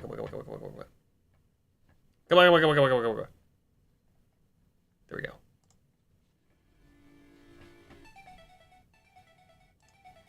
What is that? I'm not gonna make you listen to that. I'm not gonna make you listen to that either. Here we go, this will work. Be right back.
All right, let's get back into it. Let's punish this some more and see how it does. I'll leave this open for the end of the stream. Hey, I've been completely ignoring the chat. Sorry, friends. Athix says you didn't need 2 days to bind this time. That's the running joke with ELRS. I don't understand why, but for me and a whole bunch of other people, you try to bind ELRS for a couple of hours, it doesn't work. You put it down, you come back the next day, you do the exact same thing, and magically it binds. This time it took 2 minutes, not 2 days, and that's a huge thumbs up. Denzel the Terrible says, I've never had binding problems with ELRS. A couple times the RX didn't like the flashing, but second try works. Always bound right away. I think CiottiFPV just has bad luck. It's definitely not just me. Plenty of people in chat have had the exact same experience with me with ELRS binding, so I know it's not just me. Chickless Stick says, I bought a Mobula 7 2S DSMX last year, just updated the firmware, and now I can't see my receiver channels in Betaflight. Normally you can see even when it wasn't bound. Any ideas? That can't see any receiver channels in Betaflight. My guess is you have a mismatch. Your Betaflight version, the version of Betaflight you're running is not talking to the version of Betaflight that's on the quad properly. Is my guess. That's a great question for our Discord channel, though. There's a link to it over on CiottiFPV.com. Matty O, our CFPV, says, I haven't had any issues with AcroB OSD. Awesome. Love that for you. Athix says, last message. Video looks nicer than the AcroB. The video had a layer of yuck on the AcroB. We can plug them both in back to back and take a look at that. Just in Time says, no, we got that. Athix says, I think Nick Burns broke his canopy also. Okay. Good to know. Mr. Dr. Death says Nick had the same problem. Also, this is the lighter weight frame. This is the lighter weight AcroB cockroach frame, rather. So, yeah, with new things, sometimes come issues. But, like I said, the longer screw for $2 whole is probably going to have this, like, good to go. So, I'm going to say for sure, get the longer screws. Let's fly another battery and see how this screw holds up. All right. Kevin James with a $5 super chat. He says, that 25 milliwatts got you upstairs, huh? Amazing. Yep, 25 milliwatts is way better than you'd think. Let's go all the way upstairs, though. The VRX that the live stream plays through is not great. So my goggles, the video throughout the entire house is just perfect. It's kind of nice though that the VRX is not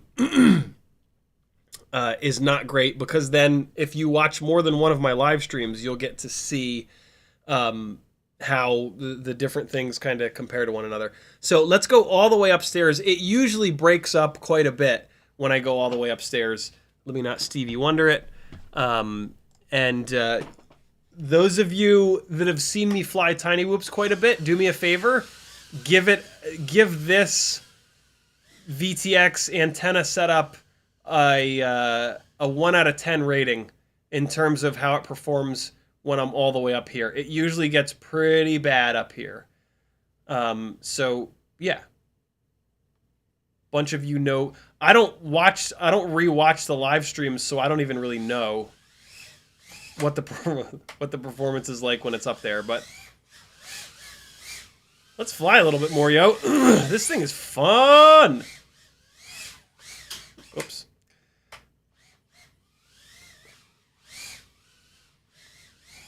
Let's try the mega power loop with this, yo. Whoops, I forgot to do the thing. What's happening?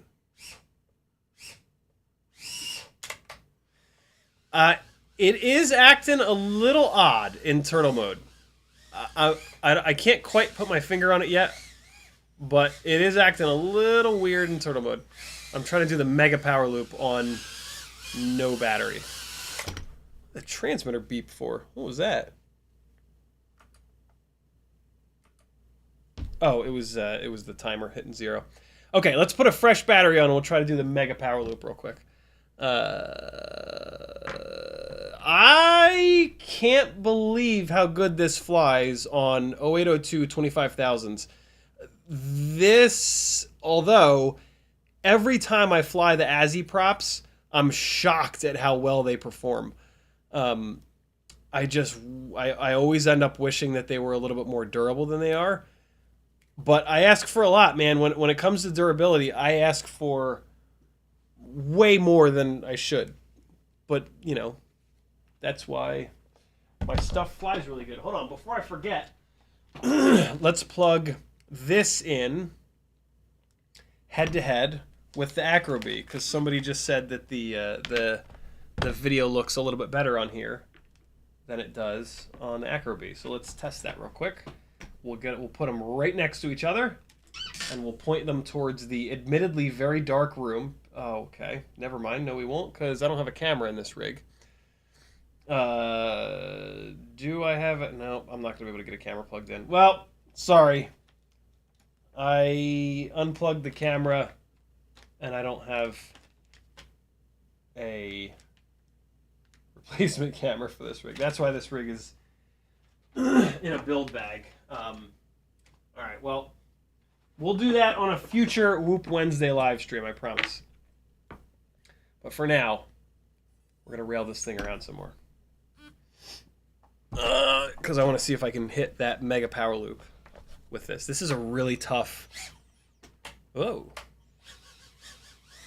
Interesting. This is a really tough one. It's just a big... just a mega distance that we're trying to cover. Almost hit it on the first try. Let's see. Mega power loop! Oh! Nope. Here we go. Oh, it's so close! So close. Wow. I don't know if it's just me, but it lands right side up a lot. It doesn't... There's nothing about it that would make it do that. Oh! There it was. We got it.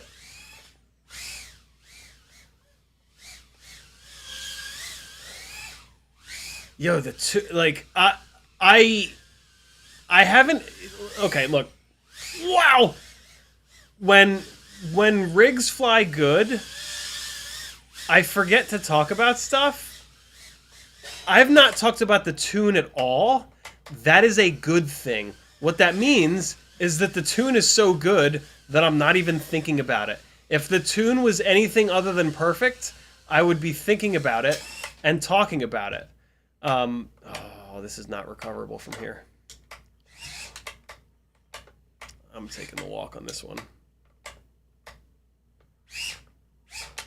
Yeah, taking the walk on this one. Walk of shame! The tune is fantastic. It, like, the tune and the, I mean, of course the rates feel like my normal rates, but, yeah, the tune feels every bit as good as my tunes that I put on these things. Probably because the feed forward is so low. But yeah, like, in terms of the tune, let's really, I mean, that's me trying to put it into prop wash. And yeah, we had like one little, there would be like one little prop wash motion there, but not bad at all. This tune is really impressive. Up in here doing some technical stuff. It's great. Oh, no. Leave me alone. Don't kill.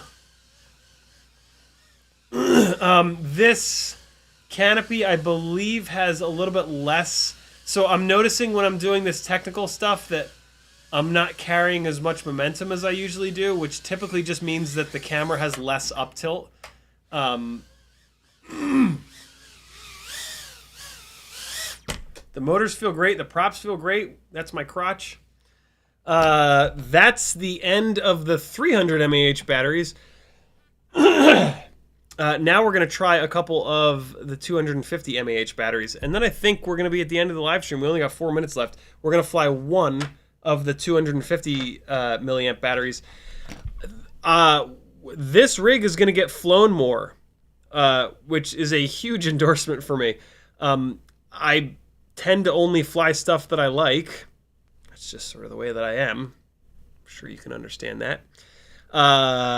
I'm really looking forward to spending more time with this, upgrading it more, seeing how the durability is on this frame, trying these motors on different props. Come on back this coming Whoop Wednesday at 8 p.m. Eastern Time, and we're going to do more with this. I am really impressed. This is $90 from America. How? This is great. Like, I really didn't expect this. So my ultimate freestyle TinyWhoops, you know, you're 130-ish, I think, dollars into those, maybe 140, and you're soldering BT 2.0 on. You are, you know, it's a formula that has been like R&D'd for many years, really. I mean, like, this is a bind and fly. Like, and I don't hate the way that it flies, and I hate the way everything flies. Let's try it on a 250 to wrap the stream up. So we're about a gram lighter, which the whole thing is only like 30 grams. So saving a gram is actually a really big deal. We should be able to see and feel the difference here. Newbie drone, great job. Jeez. 250 mAh. Okay, so immediately the hover point is a little bit higher, just because the battery doesn't have quite as much jam, but it does feel a little bit lighter. I keep forgetting I have turtle mode on the wrong. There is something odd going on with turtle mode. There is something, there's like a bit of a delay with it, almost, when I hit, not when I hit the, oh boy, that was just me flying like a buffoon. Not when I hit the switch, but when I hit the stick, when I move the right stick around, there's a little bit of a delay. Ah, I tried to drop it down into there on the throttle. Let's try the impossible coffee table power loop. Ah, it is impossible for a reason. Oh, the newbie drone gate setup. Here we go. Oh! I don't usually hit that. Certainly not. Oh, what the fuck? I don't know how I did that twice in a row. I usually have a hard time getting that one. Let's try it in the Matty flip direction. Ah! Oh, we're stuck upside down. Ah! The newbie drone, go figure. The newbie drone rig likes the newbie drone gates. See that big delay there? I don't know what the deal is with that. No big deal though. It's not that I have the switch on the wrong thing. Let's try the big dive.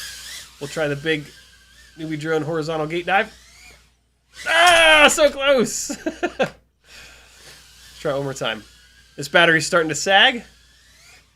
Ah, nope. Came up just short.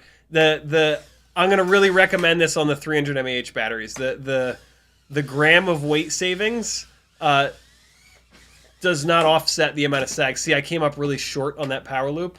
Oh boy. Oh boy. I mean, I could just reach around and... That's what she said. I'm just going to reach over and grab it because it's absolutely right behind me.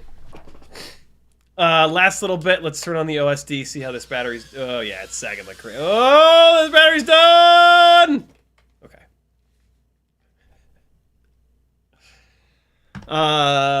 Yo. Fun times.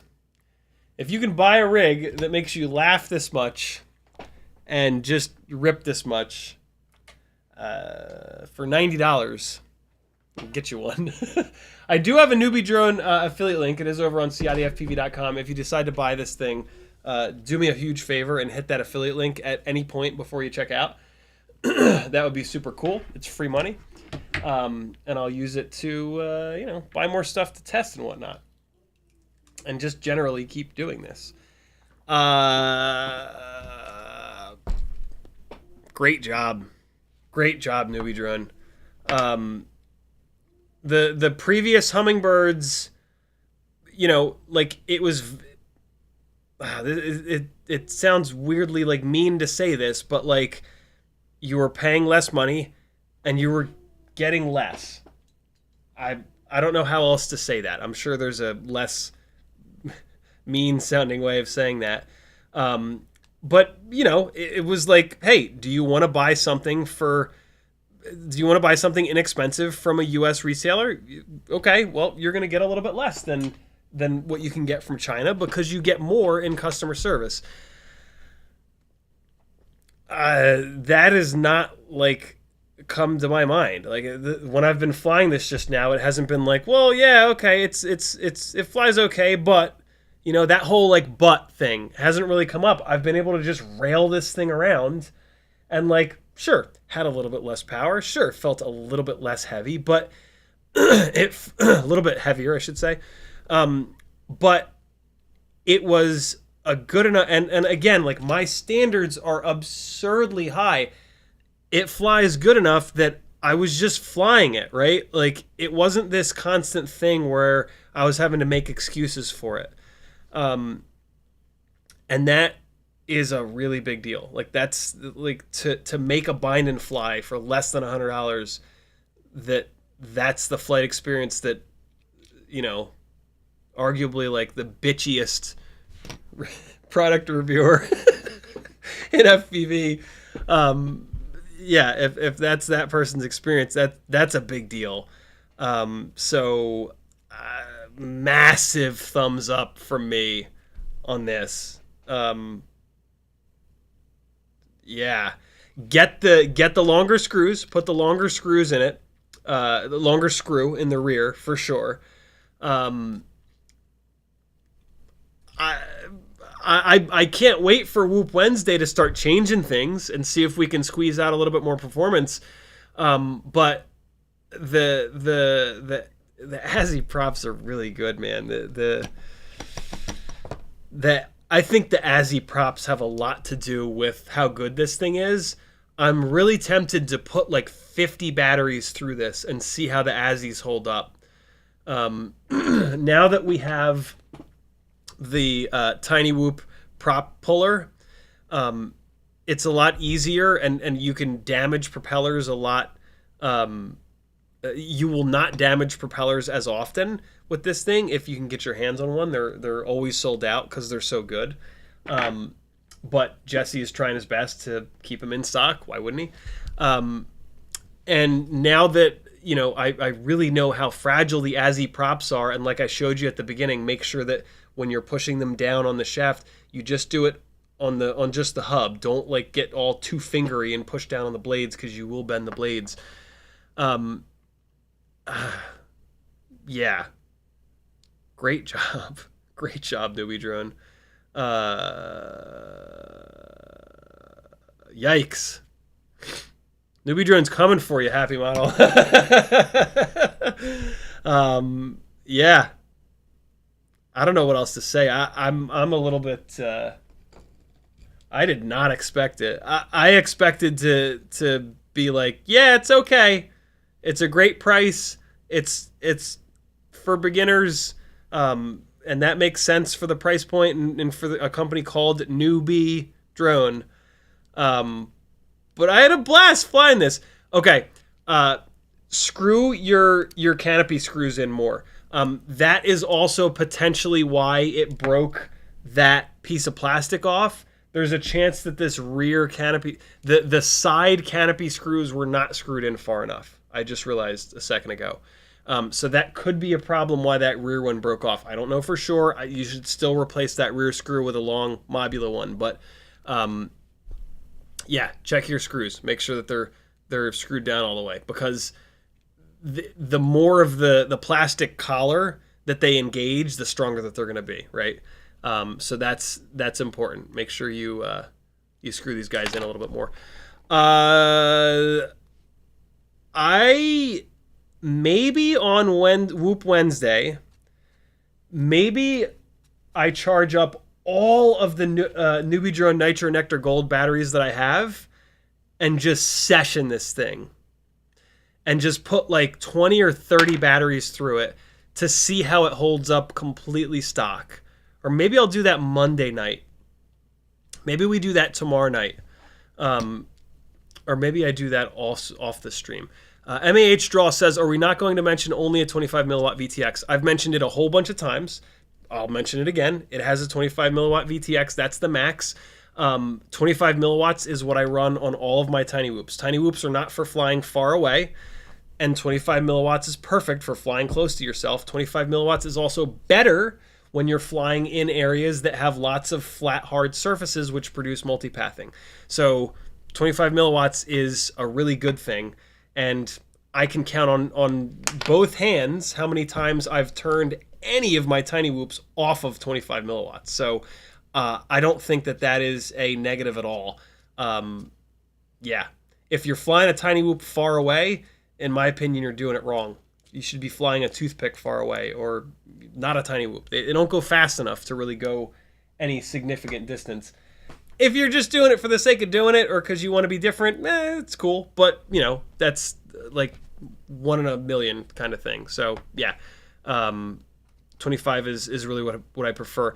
And with a good antenna goggle side and a good receiver, 25 will go really far, actually. So, what I was saying earlier in the stream, too, is that with a TinyWhoop, since they're so slow and they can't really go very far, the breakup that you're going to get when you get to the end of the 25 milliwatt range is a good reminder to get your ass back, because either the battery is going to run out or the wind's going to carry you away or whatever. But yeah, I don't think the fact that it only has 25 is a negative at all. I think 25 is the right number for a TinyWhoop. That's just me, though. If you're a long-range TinyWhoop flyer, this is not the rig for you. If you're a long-range TinyWhoop flyer, why?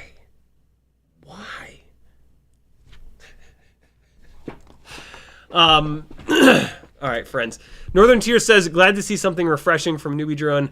Brandon Bean says, Newbie Drone says it's got to stay stock or it won't fly as well. Interesting. We'll test that on Wednesday for sure. I've seen that before from newbie drone rigs. They run really, really, really well right out of the box. And then when I start changing things, they don't react as well. Like, and you know, that speaks to newbie drone doing actual R&D, right? Like, it's easy to go down that road and be like, well, it sucks because you can only fly it the way that it is out of the box. I don't think that's true, man. That just means that, like, they found the perfect combination.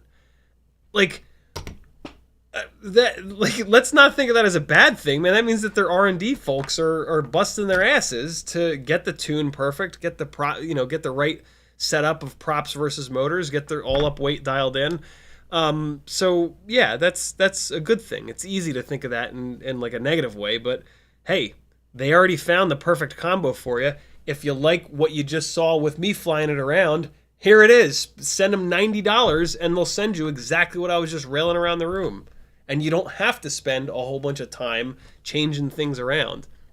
A lot of us, you know, especially our little Gangly Gang crew here, we, you know, live and die by modifying. But damn, is it nice to have something out of the box that's like really good that you don't have to go farting around with, putting a bunch of time and effort into fixing, right? So let's not think about that as a bad thing. I get it though. Believe me, I get it. And we're gonna see. We're gonna see how this thing reacts to me changing everything, because I can't help but do that. So yeah, see ya tomorrow night and or Wednesday, because we're gonna spend a bunch of time with this. Again, newbie drone,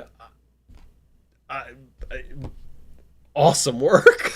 I did not expect it to be this good out of the box.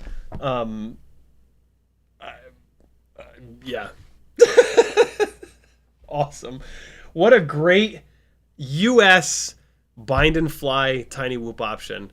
It did the Ciotti, it did the first Ciotti loop, it did the mega power loop, it didn't get eaten by Teddy.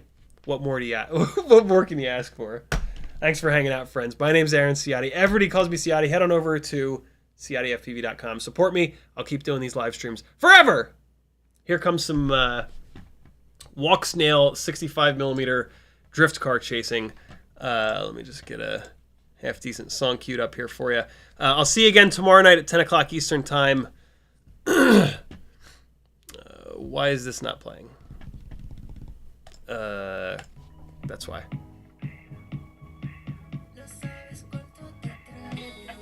Yeah, let's go something else. What do we got here? Acoustic group? Nah, that's not going to work with this flight footage. It's called Balls of Steel. This is it. Perfect. Oh, yeah. This is Balls of Steel for sure. All right, guys. I'll see you tomorrow night. This button, this button, this button. See ya!